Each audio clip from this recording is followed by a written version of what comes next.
तो प्रकाश सर, राहुल गांधी तो कह रहे हैं कि भाई अगर सरकार के लोग बोलते हैं तो विपक्ष को भी मौका मिलना चाहिए। अभी तक तो ये मौका मिलता हुआ दिखा नहीं। प्रधानमंत्री के लिए कह रहे हैं कि वो एक सेकंड में देखिए दौड़ते हुए भागे। राहुल गांधी ने बहुत कम शब्दों में ज्यादा बात नहीं कह दी, जिस तरीके से वो गर्दन हिला के इशारा कर रहे थे।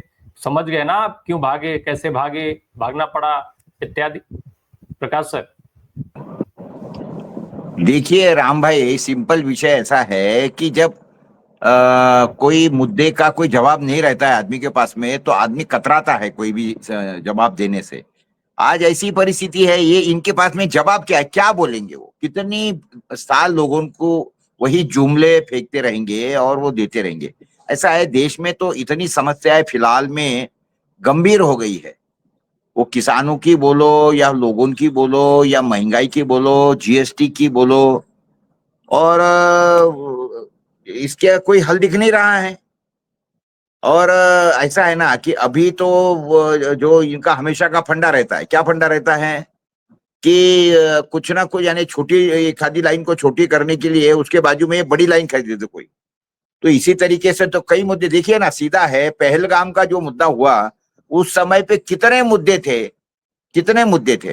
वो जो वक्फ बोर्ड का चल रहा था, बाकी भी कोई 4-5 मुद्दे थे, भयंकर गंभीर गंभीर मुद्दे थे, लेकिन वो सारे दबी गए, उसके बारे में कोई बात ही नहीं हुई ना। तो इनके पास में तो ऐसा है ना कि हर बात का, जो महाराष्ट्र के अंदर भी इन्होंने क्या कर दिया, वो एक क्या बोलते हैं, वो हमारा एक ये है गायकवाड़, प्रवीण गायकवाड़, उसके ऊपर हमला कर दिया, शाही फिकवा दी इन्हीं के आदमी। फिर उसके बाद में अभी परसों पडळकर के अभी वो हाउस के अंदर 2-4 गुंडों ने आके गुंडाई कर दी।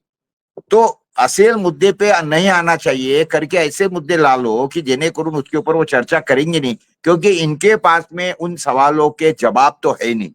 तभी करेंगे क्या बेचारे? तो अभी दूसरा विकल्प एक ही है कि बस थोड़ा सा बोल दो, स्टाइल मार दो, और उसके बाद में भाग चलो। सवालों से भागना अभी इसके सिवा इनके पास में कुछ है ही नहीं राम भाई, फिलहाल तो।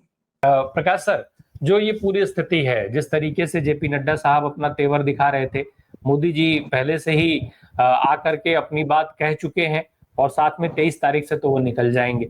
अब चर्चा होने के कितने आसार है? रक्षा मंत्री राजनाथ सिंह के लिए खबर आ रही है कि दोनों सदनों में रक्षा मंत्री जवाब देंगे।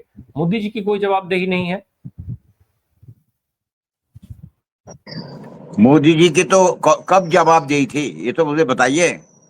मोदी जी की जवाबदेही कब थी नहीं तो इसके वो केवल बारे वंदे में? भारत को वो क्या केवल वंदे भारत को झंडी दिखाने के लिए प्रधानमंत्री चुने गए हैं? वो का नहीं नहीं, केवल ऐसा तमाम नहीं है। मंचों पर जाकर के सरकारी नहीं, कार्यक्रमों में भारतीय जनता पार्टी का चुनाव प्रचार करने के लिए प्रधानमंत्री चुने गए हैं? सिर्फ ये वंदे भारत नहीं है भाई, कुछ भी हो जाए भारत के अंदर, अगर कोई क्या बोलते हैं उसको, टनल का भी अगर उद्घाटन करना है, कुछ भी करना है, तो रक्षा यही रहते हैं ना। देखिए हमारे देश के अंदर तो मैंने कई बार बोला है, सिर्फ 3 ही आदमी काम कर रहे हैं, नाम अगर किसको पूछे ना, बाकी तो चौथे आदमी का नाम ही मालूम नहीं ना किसको।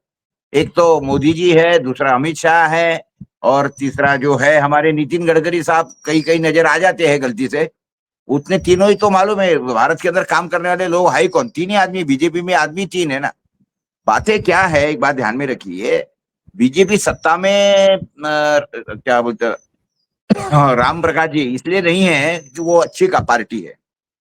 उनको ये मानना पड़ेगा कि बीजेपी सत्ता में काम इसलिए कर रही है, सत्ता में इसलिए दिख रही है, लोगों को सामने डींग इसलिए हाँक सक रही है, क्योंकि जो विपक्ष है वो जिस तरीके से परफॉर्म करना चाहिए था वो नहीं कर रहा है, क्योंकि काफी बीजेपी के स्लीपर सेल जो है वो कांग्रेस में घुसे पड़े हैं। वो आज तक के इतने सालों में भी ये लोग अगर उनको निकाल नहीं सकते तो क्या करेंगे?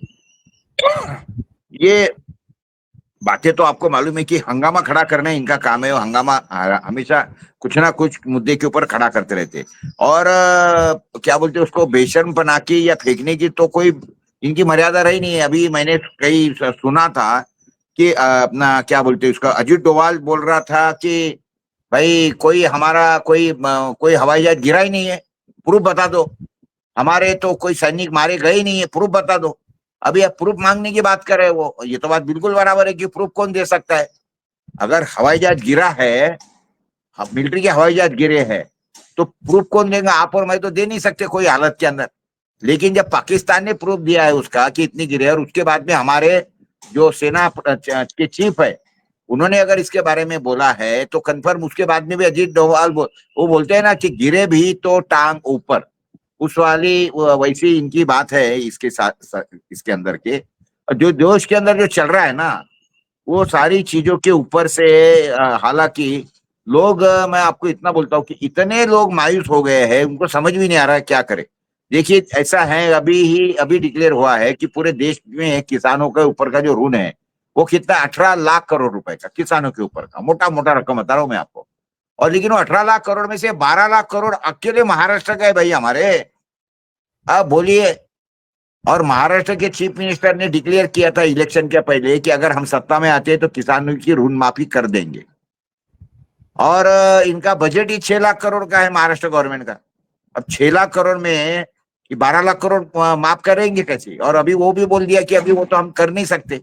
लेकिन ये नहीं बोल, अभी इधर किसानों के ऋण के बारे में बात नहीं करेंगे जबकि मैनिफेस्टो में लिखा है, जबकि कई भाषण ठोके हैं और अभी उसके ऊपर बात नहीं करते। और जो बात करते हैं तो वो बोलते हैं कि हम अभी शक्तिपीठ महामार्ग बनाएंगे, जिसकी कोई जरूरत नहीं है गोवा में जाने के लिए, नागपुर से गोवा जाने के लिए, जबकि कोई जाता नहीं हमारे यहाँ से।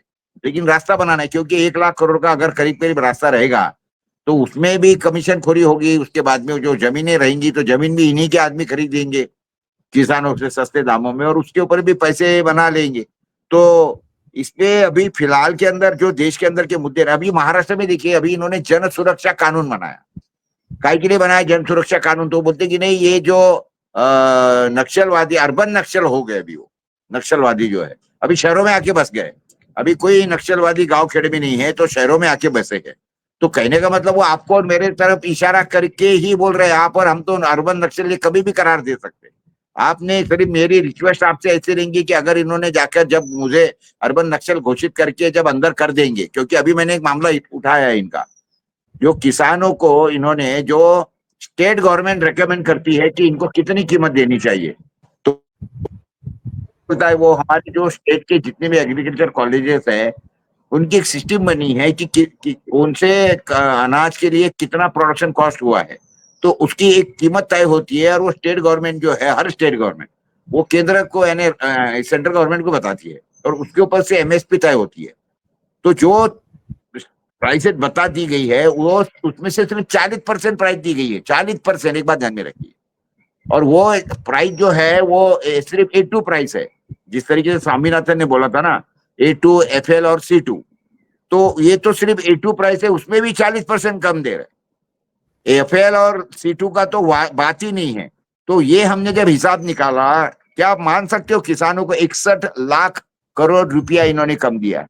पिछले 15 साल की बात बोल रहा हूं मैं आपको। वो अभी तो मैं अगर यानी ये तो 2007 से मैंने फिगर निकाली है, 2001 से फिगर मैं निकाल रहा हूं।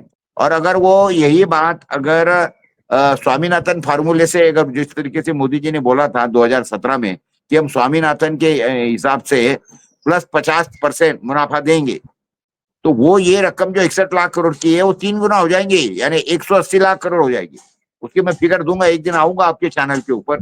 तो ये सारी की सारी जो बातें हो रही है ये इसके बारे में इनके पास में कोई जवाब नहीं है। लेकिन ये जो किसानों का ऋण माफी न करते हुए जो हमारे जो देश के इने गिने चुने इनके गोदी वाले कारपोरेट्स है उनका 16 लाख करोड़ रुपया इन्होंने माफ कर दिया। और 16 लाख करोड़ माफ करने के लिए कोई कमेटी नहीं बनी, लेकिन हमारे महाराष्ट्र के किसानों का कर्जा माफ करने के लिए बोलते कि कमेटी बनाएंगे हम। कमेटी बना दी और वो कमेटी के अंदर कौन है? तो इनका चीफ सेक्रेटरी है चहेता, बाकी कोई किसान उसान को कोई रखा नहीं उन्होंने। तो ये सिर्फ क्या टाइम पास वाला सरकार चल रहा है, क्योंकि इनके बाद में जवाब कोई चीज के है ही नहीं राम भाई जी।